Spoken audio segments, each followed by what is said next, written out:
नमस्ते, मेरा नाम विशाल गुप्ता है। मैं कक्षा 7 का विद्यार्थी हूँ। मेरे विद्यालय का नाम यूपीएस घोषर बलरामपुर। दोस्तों, आज हम लोग जानेंगे विज्ञान जीवों में श्वसन के बारे में। तो श्वसन से पहले हम लोग जानेंगे कि हमारी शरीर किससे बनी है, और चलिए जानते हैं इनके बारे में। हम लोग जानेंगे सबसे पहले हम लोग कोशिका। कोशिका क्या होता है दोस्तों? शरीर का जो शरीर है एक एक इकाइयों से मिलकर बना है, जो प्रत्येक इकाइयों को हम कोशिका कहते हैं। दोस्तों, जानेंगे हम लोग श्वसन के बारे में। श्वसन क्या होता है, किसे कहते हैं? गैसों के आदान प्रदान, मतलब कि सांस अंदर गया और बाहर निकालना। सभी चीज जो होते हैं, ऑक्सीजन गैस अंदर लेते हैं, कार्बन डाइऑक्साइड गैस बाहर निकालते हैं, तो इसी को हम श्वसन कहते हैं। दोस्तों, जानेंगे हम लोग श्वसन दर के बारे में। श्वसन दर का मतलब क्या होता है? इसका मतलब होता है कि आप 1 मिनट में कितने बार सांस ले रहे हो। 1 मिनट में आप कितने बार सांस ले रहे हो, तो इनको जानना जरूरी है।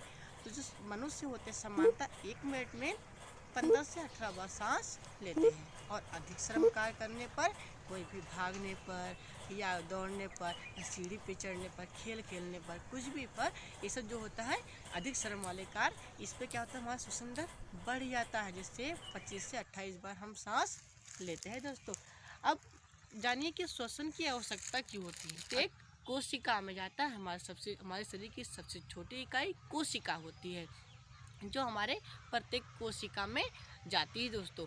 और मैं आपको बता भी चुका हूँ कि जो हमारा भोजन है उसमें ग्लूकोज संचित है, और जो हमारा ऑक्सीजन होता है हमारे जाता है ग्लूकोज में। क्या करता है, ग्लूकोज को तोड़ देता है अलग अलग, तब क्या बनता है, चलिए देखते हैं।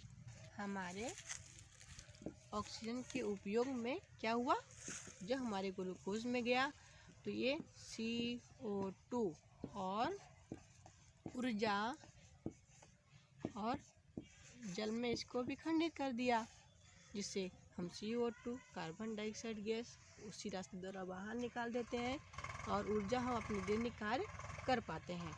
चलिए दोस्तों, आगे हम लोग जानते हैं। चलिए जानते हैं हम लोग मानव का श्वसन तंत्र। मानव का श्वसन तंत्र क्या क्या होता है? नासक द्वार, नासक गुहा, ग्रसनी, श्वास नली और फेफड़े। चलिए इनके बारे में हम लोग जान लेते हैं कि कैसे हमारा सांस जो ऑक्सीजन है अंदर जाता है, क्या निकलता है बाहर। चलिए इनके बारे में देखिए।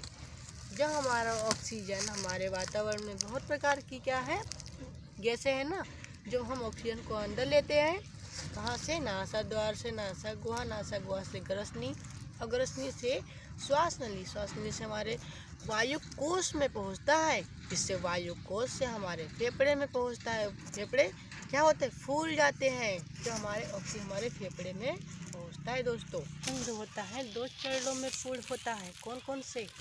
कोशिकाओं के बाहर और कोशिका के अंदर। कोशिका के जो बाहर होता है, इसे हम कहेंगे क्या कहेंगे? श्वासोच्छ्वास। श्वासोच्छ्वास जो होते हैं ये 2 प्रकार के होते हैं, अंतःश्वसन या निःश्वसन, और उच्च श्वसन या निःश्वसन। नी और नी, ठीक है दोस्तों। नी मतलब अंदर लेना, और नी मतलब बाहर निकालना। तो चलिए जानते हैं अंतःश्वसन और निःश्वसन के बारे में। पहला जान लेते हैं हम लोग कि जब हम ऑक्सीजन को जब नासा द्वार से नासा गुहा से ग्रसनी से श्वास नली, और श्वास नली से हमारे कहाँ गया, वायु कोश में, हमारे फेफड़े में पहुंचा, जिससे फेफड़े हमारे फूल गए। और डायाफ्राम नीचे। डायाफ्राम क्या होता है? डायाफ्राम एक मांसपेशीय परत होता है, जो फेफड़े को आधार प्रदान करने के लिए होता है। चलिए देख लेते हैं।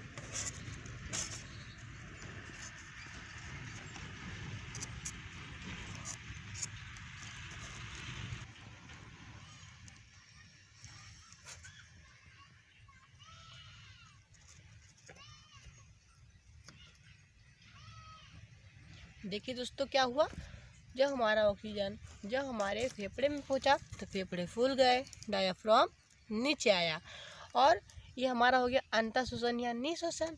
अब जानेंगे हम लोग उच्च श्वसन या निःश्वसन के बारे में, कि जब हमारा जो कार्बन डाइऑक्साइड गैस है जब हमारा बाहर निकलता है, तो क्या होता है, फेफड़े हमारे पिचक जाते हैं, और पसलियाँ हमारे सिकुड़ जाती है, और डायाफ्राम ऊपर की ओर गति करती है, ऊपर की ओर। चलिए देख लेते हैं ना।